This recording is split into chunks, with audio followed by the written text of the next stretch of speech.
উনি এক পর্যায়ে স্বীকার করেছেন যে কিছু জিনিস উনি চকবাজার থেকে নিয়েছেন। এখন আমি পরে চকবাজার থেকে একটা জিনিস নিয়ে এসে আমি বললাম এটা রিয়েল প্রোডাক্ট, কান্নাকাটি করে বললাম আমার মুখের কথা কেউ কি বিশ্বাস করবে?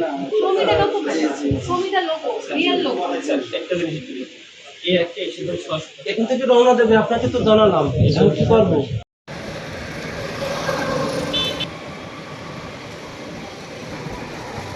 কোনো ব্যক্তি উহাতে স্ট্যান্ডার্ড মার্ক ব্যবহার বা উহার কোনো অনুকরণ ব্যবহার করতে হবে, মানে আপনি আমাদের লোগোটা ব্যবহার করতে হবে।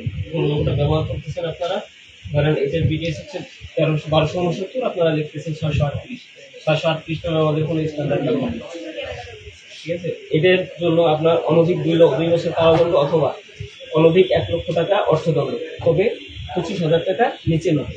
আমরা এখানে এসে যেটা দেখতে পেলাম সেটা হচ্ছে বিভিন্ন কসমেটিক্স পণ্যে বিএসটিআই কর্তৃক অনুমোদিত যে লোগোটা, রিয়েল লোগো, সেই রিয়েল লোগোটা এখানে নেই আর কি, ফেক লোগো দেয়া।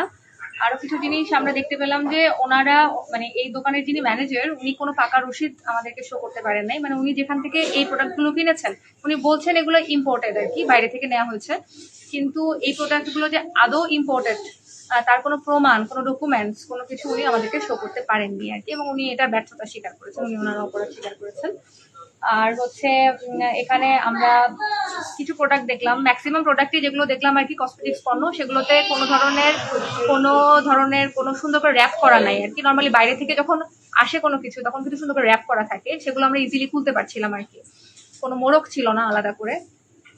আর হচ্ছে আরো মানে উনি এক পর্যায়ে স্বীকার করেছেন যে কিছু জিনিস উনি চকবাজার থেকে নিয়েছেন আর কি, অথচ আমরা জানি এবং আমাদের মানে সাধারণ জনগণ অনেকেই কিন্তু ডিমার্টে আসেন এটা জেনে বা এটা ভেবে যে এখানে real product, real imported product আর কি এখানে করা হয়, বিক্রি করা হয়। বাট আমরা এসে যেটা দেখলাম আর কি, বিএসটিআই এর 2 জন আসছেন আর কি আমাদের সাথে, প্রসিকিউটর, ওনারা দেখলেন, ওনারা মানে হচ্ছে দেখে যেটা আমাদেরকে বললেন সেটা হচ্ছে এগুলো কোনোটাই মোস্ট অফ দ্য প্রোডাক্টসই হচ্ছে ইম্পোর্টেড না, এগুলো হচ্ছে বাংলাদেশের বিভিন্ন জায়গা থেকে তৈরিকৃত।